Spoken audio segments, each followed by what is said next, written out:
కేంద్ర మంత్రి పెమసాని చంద్రశేఖర్ అనుంగ అనుచరుడు చంద్రబాబు నాయుడు గారితో సహా దిగిన ఫోటోలు కండవా కప్పుతూ. బద్వేల్ పట్టణంలో జరిగిన ఘటన అత్యంత దారుణం. 16 ఏళ్ల బాలికను అత్యాచారం చేసి పెట్రోల్ పోసి నిప్పంటించారు. కేకలు వేసుకుంటూ అటవీ ప్రాంతం నుంచి ఆ అమ్మాయి పరుగులు తీసింది. పట్టించుకునే నాతుడు లేడు. శ్రీకాకుళంలో 2 బాలికలపై అత్యాచారానికి ఓడిగట్టారు. చేసిన వాళ్ళు ఎవరు అనంటే అధికార పార్టీకి సంబంధించిన నాయకుల పిల్లలు. బర్త్డే వేడుకలు అంటూ పిలిచి ఆ అమ్మాయిలకు కూల్ డ్రింక్స్లో మత్తు పదార్థాలు కలిపి ఆ అమ్మాయిల జీవితాలతో చెలగాటలాడడం.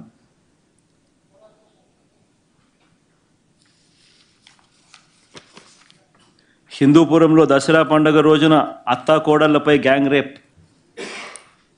నిందితులను అరెస్టు చేసేందుకు పోలీసులు 3 రోజులు కాలయాపన చేశారు. మళ్ళీ హిందూపురం ఎమ్మెల్యే సాక్షాత్తు చంద్రబాబు నాయుడు గారు బావమరిది.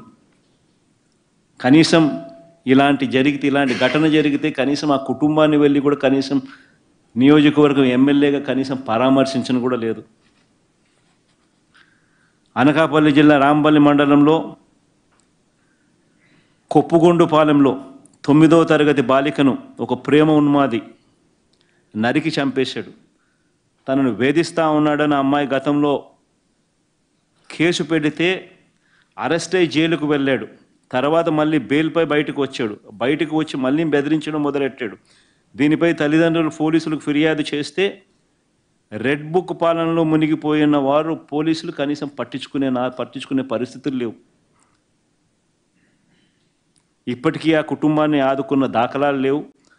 సాక్షాత్తు హోంమంత్రి పక్క నియోజకవర్గమైన కనీసం పరామర్శించడానికి కూడా వెళ్ళలేదు. డిప్యూటీ సీఎం పిఠాపురం నియోజకవర్గం, ఈయన గారి నియోజకవర్గంలో సాక్షాత్తుగా తెలుగుదేశం పార్టీకి సంబంధించిన కౌన్సిలర్ భర్త ఒక దళిత మహిళను తీసుకొని పోయి డంప్ యార్డ్లో రేప్ చేసే కార్యక్రమం చేస్తే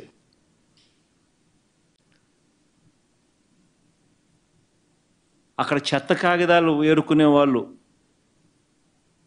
ఆ దళిత అమ్మాయిని కాపాడారు.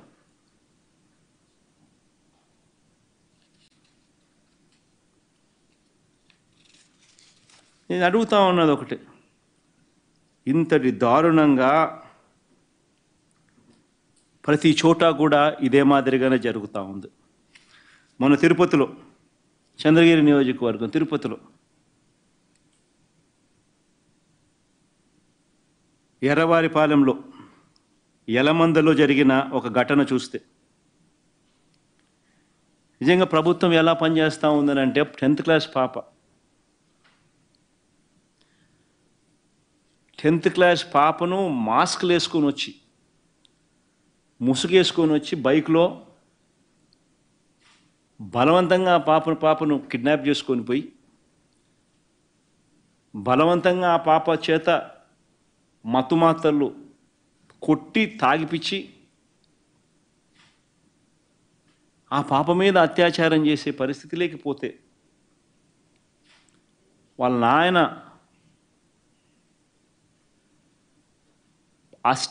ఇంత దారుణమైన ఘటన జరిగింది అని చెప్పి వీడియోలోకి వచ్చి తను చెప్తే తప్ప పోలీసులు స్పందించిన తీరు,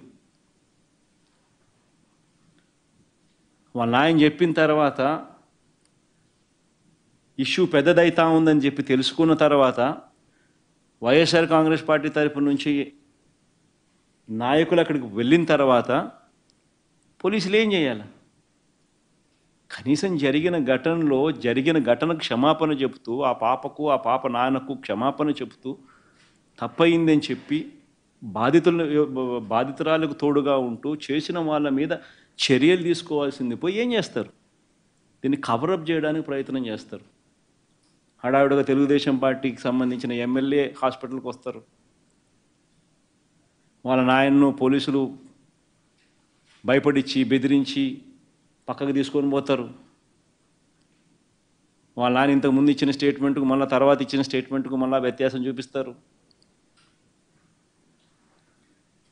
బలవంతంగా వాళ్ళతో కూడా తప్పుడు స్టేట్మెంట్ ఇప్పించే కార్యక్రమాలు చేస్తారు.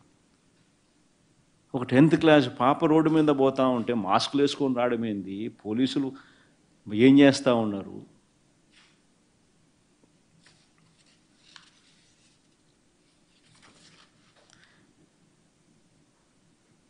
ఇటువంటివన్నీ కూడా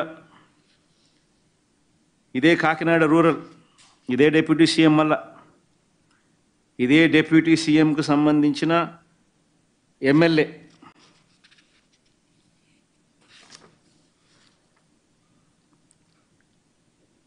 ఈ ఎమ్మెల్యే అనుచరుల మీద సాక్షాత్తు కాకినాడ రూరల్లో ఫీల్డ్ అసిస్టెంట్ పక్కలోకి వస్తావా అంటూ నన్ను అడిగినారు అని అఫీషియల్గా వైరల్ అయింది స్టేట్మెంట్.